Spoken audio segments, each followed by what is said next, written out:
9 सितंबर एक महत्वपूर्ण तारीख है क्योंकि देश के अगले उपराष्ट्रपति के लिए होना है चुनाव और उसको लेकर के दोनों ही खेमे, फिर चाहे वो एनडीए का खेमा हो या इंडिया गठबंधन का खेमा हो, दोनों के ही अपने अपने दावे हैं, अपनी अपनी तैयारियां हैं।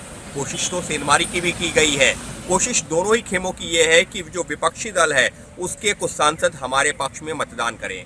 इसको लेकर के बाकायदा रणनीति बनाई गई है, तैयारी की गई है। लेकिन मतदान होगा कैसे, चलिए पहले आपको वो बता देते हैं। सुबह 10 बजे से शाम को 5 बजे तक होगा मतदान और इसमें मतदान कौन करता है? लोकसभा के सांसद और राज्यसभा के सांसद।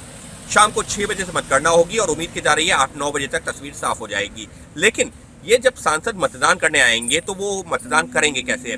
जैसी जानकारी मिली है कि तमाम जो लोकसभा और राज्यसभा के सांसद हैं उनको एक चिट्ठी पहले ही भेज दी गई है राज्यसभा सचिवालय की तरफ से और बताया ये गया है, उस चिट्ठी में लिखा हुआ है, आपका नाम लिखा हुआ है, आपका जो आपको जो कार्ड इशू किया गया उसका नंबर है, उसके साथ में एक नंबर और है।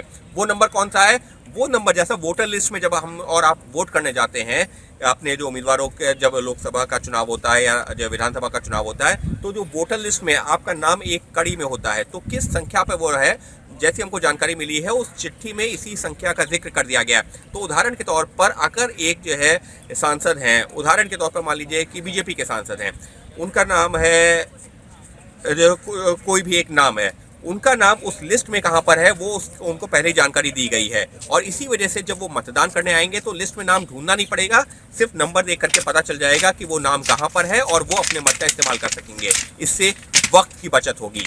दूसरी महत्वपूर्ण चीज़, जो ये फॉर्म दिया जाएगा उसमें दोनों ही यानी कि इंडिया गठबंधन के जो उम्मीदवार हैं और एनडीए गठबंधन के जो उम्मीदवार हैं, यानी कि हम बात कर रहे हैं राधाकृष्णन और बी सुदर्शन रेड्डी की, तो इनका दोनों का नाम होगा और जो मतदाता हैं यानी कि जो लोकसभा और राज्यसभा के सांसद हैं वो उनको अपनी प्रेफरेंस होता है यानी कि नंबर 1 और 2 के आधार पर उनको वोट करेंगे। यहाँ ये ध्यान रखना ज़रूरी है कि कोई भी सांसद अगर टिक कर देगा, अपना नाम कहीं लिख देगा, तो फिर वो वोट अमान्य हो जाएगा और इसको लेकर के बाकायदा एक वर्कशॉप भी की गई है, मॉक पोल भी किया गया है और यही बताने के लिए कि आपको अपना वोट बर्बाद नहीं करना है। तो दोनों खेमों की कोशिश ये है कि उनका वोट बर्बाद ना हो, उनके सांसदों का वोट बर्बाद ना हो।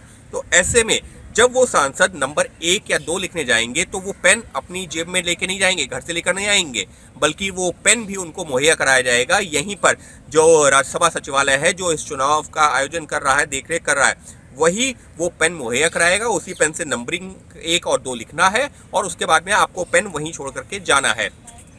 ये महत्वपूर्ण इस वजह से भी है क्योंकि जो है यहाँ पर इससे पहले ऐसा देखा गया था कि लोग अपने पेन लेकर के आते थे, जब जो है मतपत्र को फोल्ड करते थे तो उसमें जो है गड़बड़ी हो जाती थी, वो जो छाप होती थी एक तरफ से दूसरी तरफ चली जाती थी और वो रिजेक्ट हो जाता था।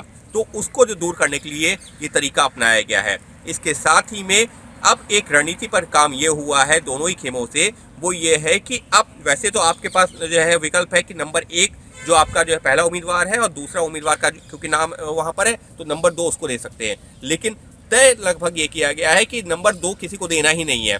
नंबर 1 ही उम्मीदवार है जिसको आप सपोर्ट कर रहे हैं, आप उसी को ही मत कर दीजिए। तो कुछ इस तरीके से रणनीति पर काम चल रहा है।